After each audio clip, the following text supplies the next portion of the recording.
Happy New Year! It's now 2019. High time I did another Trumpet Pro Tips video. Let's get started.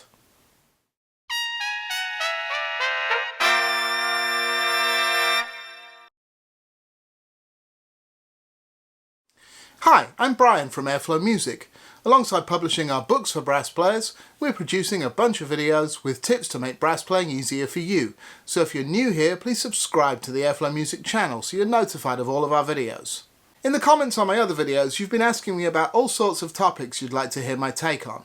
Thanks for that, and please continue to do it. It's enormously helpful when I'm trying to decide what to present to you every week. If you do have suggestions, please comment them below.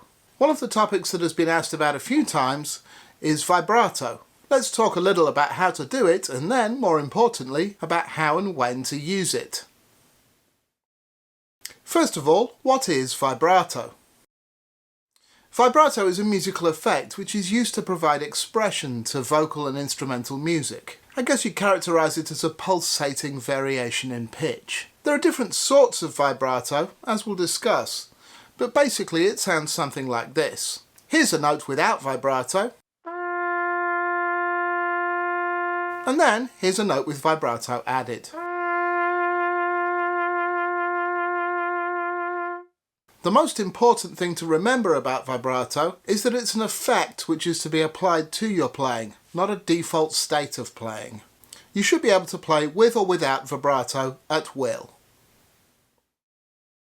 How to add vibrato. For brass players, there are two basic methods of vibrato which we tend to use most often. The first is jaw vibrato, where you gently move the jaw up and down to manipulate the pitch. Jaw vibrato tends to be useful for producing a wider vibrato. It looks and sounds something like this.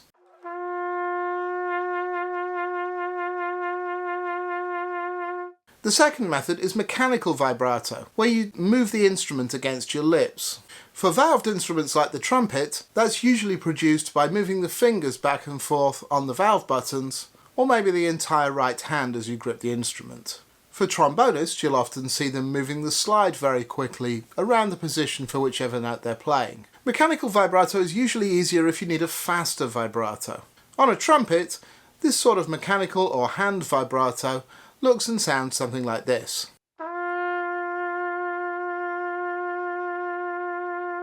Both of these methods of adding vibrato can sound fairly similar, so it's a good idea to experiment with applying both of them, both individually and together. You should try using slow and fast vibrato as well as narrow and wider vibrato.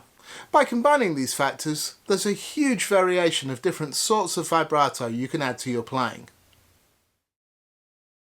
When to add vibrato. Using a suitable vibrato is something that can really inform your ability to play different genres or styles of music convincingly. Different styles use different amounts of vibrato, both in terms of speed and width. Overall, though, it's used to add shape and expression to musical notes and phrases. Some musical styles use vibrato by default more than others.